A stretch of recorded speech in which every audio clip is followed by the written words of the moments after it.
And now it's time for la comptabilité. Dans le chapitre précédent, nous avons vu comment l'exercice comptable était clôturé pour produire des documents de synthèse, bilan et compte de résultats, puis réouvert pour assurer la continuité des enregistrements. Ce fut l'occasion pour nous de discuter des modes d'allocation des bénéfices, mais aussi de préciser qu'avant la clôture telle que nous l'avons présentée, un certain nombre d'écritures correctrices doivent être passées, et ce pour s'assurer que les valeurs figurant au bilan et compte de résultats représentent bien la situation économique de l'entreprise à la date de clôture, et non uniquement celles qui résultent de la simple prise en compte des transactions à leur date d'enregistrement. Ce faisant, nous avons détaillé un premier type de correction, les écritures de régularisation. Celle-ci vise à rattacher les charges et les produits aux exercices au cours desquels elles ou ils sont respectivement consommés ou acquis par l'entreprise dans le cadre de son processus de production. L'idée est ici d'avoir une juste évaluation de la création de richesse de l'entreprise sur l'exercice comptable.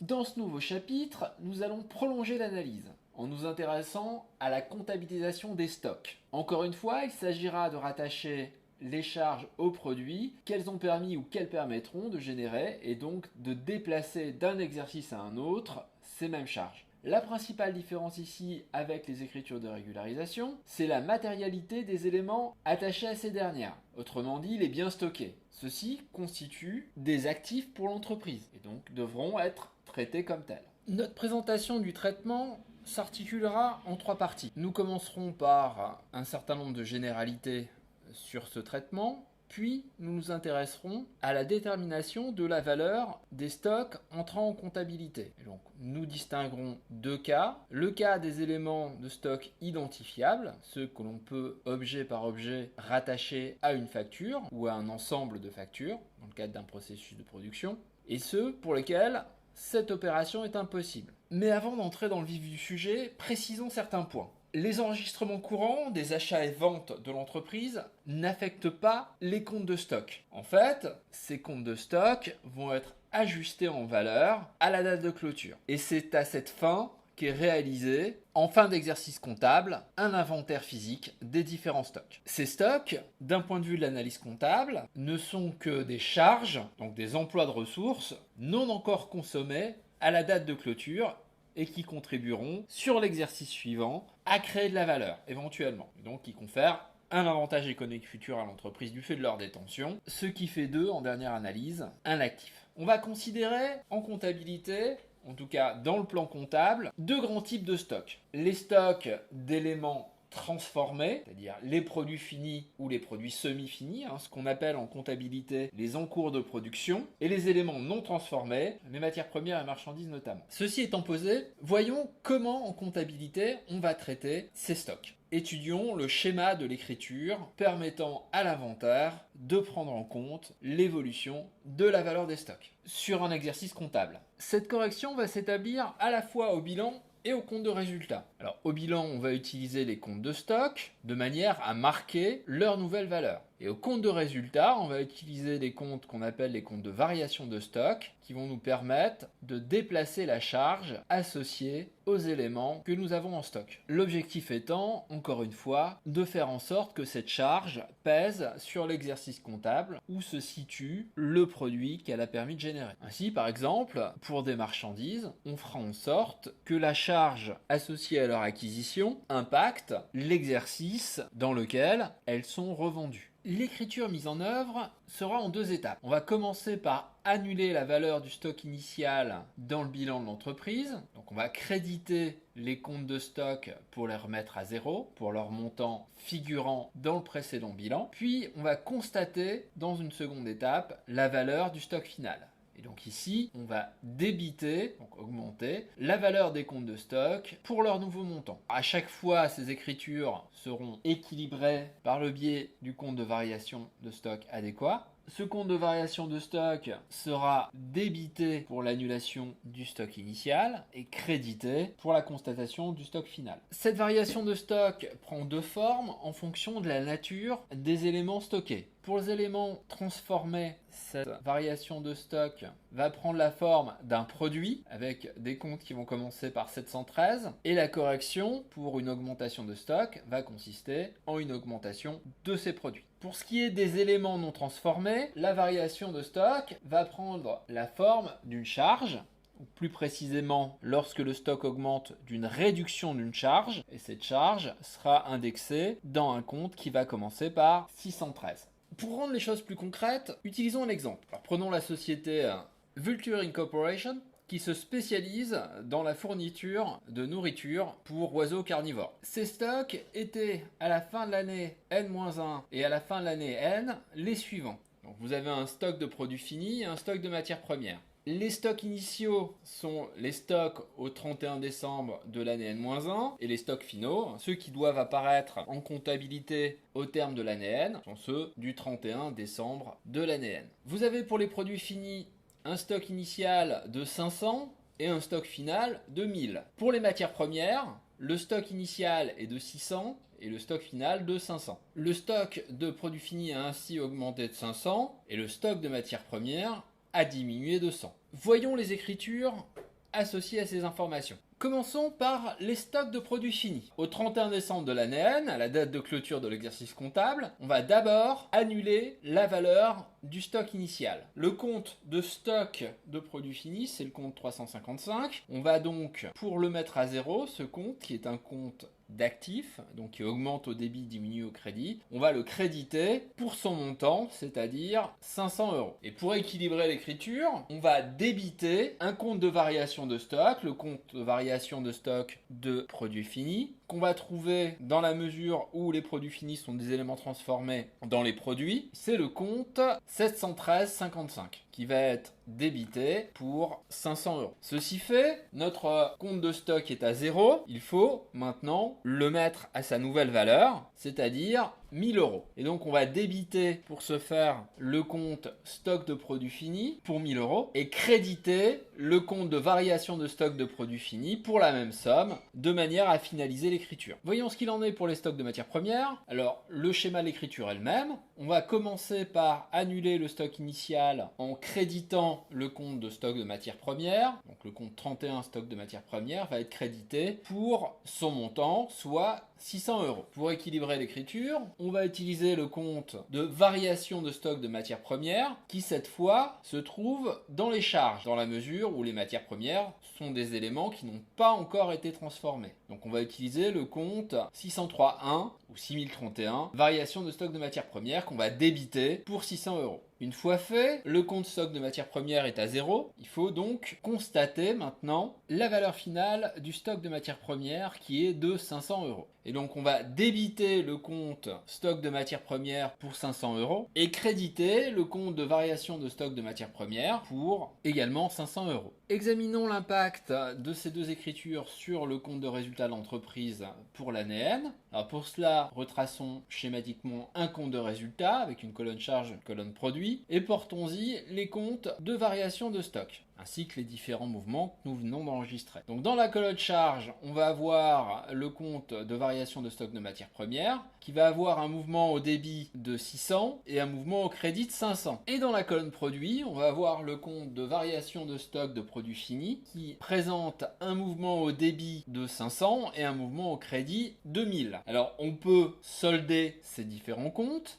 Donc on va commencer par la variation de stock de matières premières. On va avoir ici un solde débiteur 200 €. 600 moins 100, ça fait 100, et le 600 étant la valeur la plus grande, et elle se trouve dans la colonne débit. Donc un solde débiteur de 100 €. Pour ce qui est de la variation de stock de produits finis, on a un solde qui va être créditeur, et ce solde créditeur, il va être de 1000 moins 500, et donc de 500. Ces informations se résument de la manière suivante. On a une charge supplémentaire dans notre compte de résultat pour la variation de stock de matières premières de 100 €.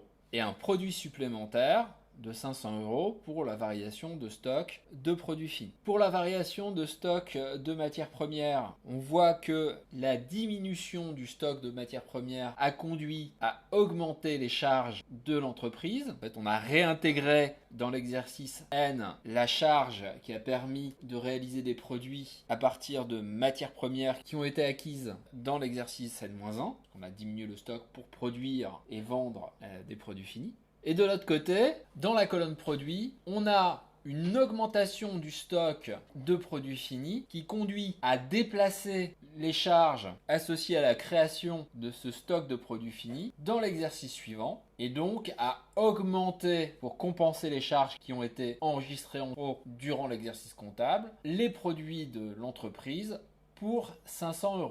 Et donc au final, ces écritures de stock ont permis à l'entreprise de voir son résultat pour l'année N augmenter de 400 €. 500 € de produits supplémentaires, moins 100 € de charges supplémentaires. Alors maintenant que nous avons le schéma de l'écriture permettant d'enregistrer l'évolution des stocks, voyons à nous poser la question de l'évaluation de ces derniers. À ce stade, deux cas possibles. Soit vous faites face à des stocks d'éléments identifiables, soit vous faites face à des stocks d'éléments non identifiables. Considérons le premier cas, le stock d'éléments identifiables. Alors qu'entend-on par identifiable? En fait, ce sont des éléments pour lesquels les coûts d'acquisition ou d'élaboration sont clairement traçables. On sait relier tel ou tel élément physique de notre stock à une facture individuelle ou à une série de factures. Et donc on peut affirmer que tel ou tel élément à l'intérieur de notre stock nous a coûté tant. Encore une fois, ici, deux configurations sont à distinguer. La première, c'est celle des marchandises et matières premières. Ces éléments non transformés, s'ils sont identifiables, c'est-à-dire si on peut les rattacher très exactement à l'unité à une facture, seront valorisés à leur coût d'acquisition. C'est-à-dire le prix d'achat, moins les réductions, plus les taxes non récupérables et les frais accessoires, tels que les frais de livraison. La seconde configuration concerne les produits finis, les en cours de production. Autrement dit, les éléments transformés. Ceux-ci sont valorisés au coût de production. Ce coût de production intègre bien sûr le coût des matières premières, mais également d'autres charges directes, comme les coûts d'énergie, coûts de travail, etc. et un ensemble de charges indirectes que l'on peut identifier et valoriser à l'aide de la comptabilité analytique de l'entreprise. Illustrons ce dernier point à l'aide d'un exemple. Revenons à notre entreprise qui produit de la nourriture pour volatiles carnivores. Chaque kilo de cette nourriture coûte à produire 1 € de matière première, 20 centimes d'euros de main d'œuvre et 30 centimes d'euros pour ce qui est de l'amortissement général de l'infrastructure et les frais généraux. Le stock final d'aliments pour volatiles carnivores que l'entreprise a produit est de 500 kg. La valeur de ce stock n'est pas très compliquée à calculer. Vous avez 1 € le kilo de matière première plus 20 centimes de main d'œuvre, on est à 1,20 € le kilo. Et si on ajoute à ça les 30 centimes associés aux frais généraux, etc., on a un kilo qui coûte à produire 1,50 €. On a 500 de ces kilos et donc la valeur du stock final est de 750 €. Intéressons-nous maintenant aux éléments non identifiables, c'est-à-dire ceux pour lesquels il nous est impossible de calculer avec certitude un coût d'acquisition ou un coût de production. Ici, faute d'alternative, il faudra recourir à une méthode d'estimation qui ne pourra que s'approcher de la vraie valeur des stocks qui restera forcément inconnue. Schématiquement, le plan comptable général admet deux types de méthodes pour évaluer les stocks d'éléments non identifiés. Les méthodes basées sur le coût moyen pondéré, CMP, et les méthodes basées sur l'ordre d'entrée dans le stock de l'entreprise des différents éléments. Plus précisément, la seule autorisée par le plan comptable général, c'est la méthode première entrée, premier sortie, qu'on appelle encore la méthode PEPS, ou en anglais FIFO, First In, First Out. Commençons par le coût moyen pondéré établi sur les entrées. Alors, pour rendre les choses plus concrètes, nous allons dérouler la méthode au travers d'un exemple. Donc, on revient sur notre société Vulture Corporation et on va travailler à partir d'une fiche de stock. Alors, une fiche de stock, c'est un tableau dans lequel on a pour une colonne les dates des différents événements qui affectent le stock, puis sur une deuxième colonne, la nature du mouvement impactant le stock, une entrée ou une sortie. En troisième colonne, nous avons les quantités concernées par le mouvement et en quatrième colonne, le coût unitaire issu des factures que l'on a pour le mouvement. Par exemple, si on prend le mouvement indiqué pour le 5 mars de l'année N. Il s'agit d'une entrée de 2250 kg de matière première que l'on a acquis à 2,25 € le kilo. On note qu'ici, pour les sorties, il n'y a pas de valorisation de coût unitaire des éléments sortis. Ce sont ces valeurs que l'on va chercher à estimer à l'aide de notre méthode d'évaluation, ici le coût moyen pondéré. Celui-ci, comme le nom l'indique, consiste à établir une moyenne pondérée des coûts unitaires en fonction des quantités entrées. Donc on a pour notre première sortie, on a pour la première entrée, le stock initial, une quantité de 1500 kg de matières premières qui ont été valorisées à 2,10 €, auquel il faut ajouter la seconde entrée, 2250 kg de matières premières qui ont été valorisées à 2,25 €. Et donc on aura au numérateur de notre moyenne 1500 fois 2,1 plus 2250 fois 2,25 qui seront divisés par la somme des quantités concernées et donc par 1500 plus 2250, ce qui nous donne un coût moyen pondéré, une valorisation à cette date des entrées de 2,19 €. À partir de là, on peut valoriser notre première sortie. Notre première sortie est de 1700 kg et chacun de ces kilos est valorisé au coût moyen pondéré à cette date et donc à 2,19 € le kilo, ce qui nous donne 1700 fois 2,19 soit 3723 et ces 3723, on va les enlever à la valorisation du stock au terme de l'entrée précédente qui est de 3750 kg fois 2,19 €, soit 8212,5 €. Et donc on a une valeur du stock après la première sortie de 8212,5 € moins 3723, ce qui nous donne 4489,5 €. Après cette sortie, on a une nouvelle entrée, cette fois-ci de 800 kg et chaque kilo a été acheté à 2,30 €. Cette entrée est suivie d'une nouvelle sortie, cette fois de 1100 kg et il faut à nouveau valoriser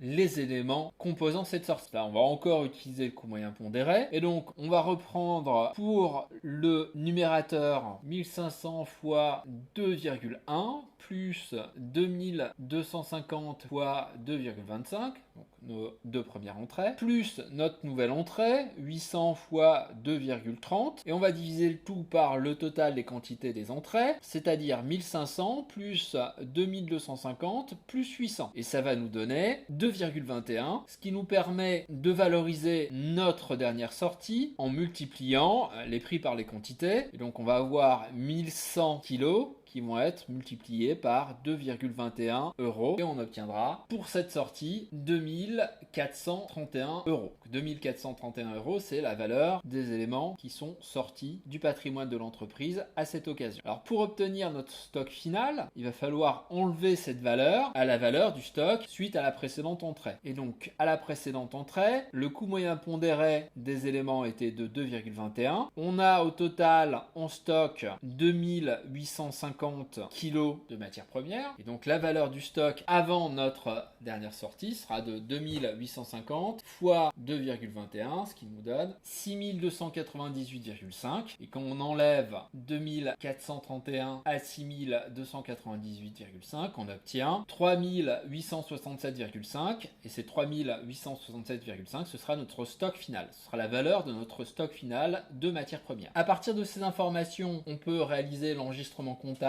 de la variation de stock. Donc on va commencer par annuler la valeur du stock initial en comptabilité. Donc la valeur de ce stock initial, quand on regarde notre tableau, on voit que c'est 3150, c'est 1500 kg de matières premières valorisées à 2,10 €. Et donc la première partie de l'écriture consistera en cette annulation. Donc on va créditer le compte 31 stock de matières premières pour 3150 et débiter le compte variation de stock de matières premières 6031 pour 3150. Pour ce qui est de la deuxième partie de l'écriture, on va débiter le compte stock de matières premières pour la valorisation de notre stock final, soit 3867,5. Et en vis-à-vis, on va créditer le compte variation de stock de matières premières pour la même somme, soit 3867,5. Passons maintenant à la méthode PEPS. Première entrée, première sortie. Elle consiste simplement à considérer que les éléments sortant du stock en premier sont ceux qui y sont entrés les premiers. Reprenons le même exemple et évaluons le stock final à partir de la méthode PEPS. Partons de notre fiche de stock et cherchons dans un premier temps à évaluer la valeur des matières premières sortant le 12 août. Alors sur les 1700 kg qui sortent le 12 août, il va y en avoir 1500 qui vont être pris dans la première entrée, dans le stock initial, qui était valorisé à 2,10 €. Il va donc en rester 200 à prendre sur l'entrée suivante et donc sur les 2250 achetés à 2,25 €. Et donc nos 1700 vont être composés de 1500 achetés à 2,10 € plus 200 achetés à 2,25 €, soit 3600 € de valorisation pour notre première sortie de 1700 kg. Et donc au terme de cette sortie, la valeur de notre stock est de 8212,5 moins 3600, soit 4412,5 €. Suite à cette sortie, le 27 septembre, on a une nouvelle entrée pour une quantité de 800 kg à 2,30 € le kilo. Ce qui va nous faire, pour la valorisation de notre stock à cette date, 6452,5 €. Le 26 décembre, on a une nouvelle sortie, cette fois-ci de 1100 kg. Et il va falloir valoriser cette nouvelle sortie. Alors on va suivre le principe du premier entrée, premier sortie. On a déjà éliminé les 1500 kg de la première entrée. Sur la deuxième entrée, qui était de 2250 kg, on a déjà utilisé 200 kg. Il reste donc largement de quoi prendre nos 1100 kg. Et donc on va prendre sur cette entrée nos 1100 kg de sortie du 26 décembre. En conséquence,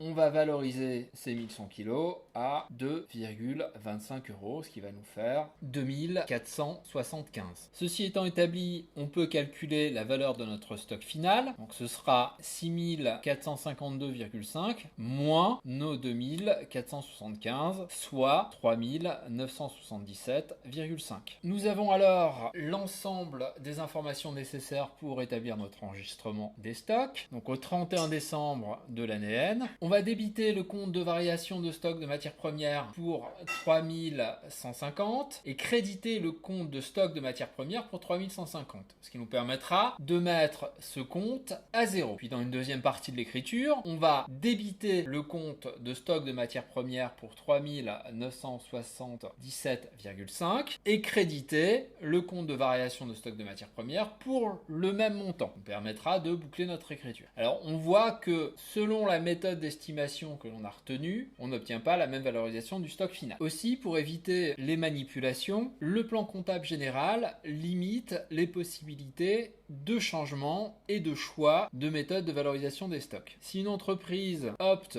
pour une méthode, elle doit l'utiliser pour l'ensemble de ses stocks et le jour où elle décide de changer de méthode de valorisation, elle devra réaliser pour l'exercice comptable en question une évaluation pro forma, en plus de la nouvelle évaluation, reprenant une évaluation réalisée à partir de l'ancienne méthode.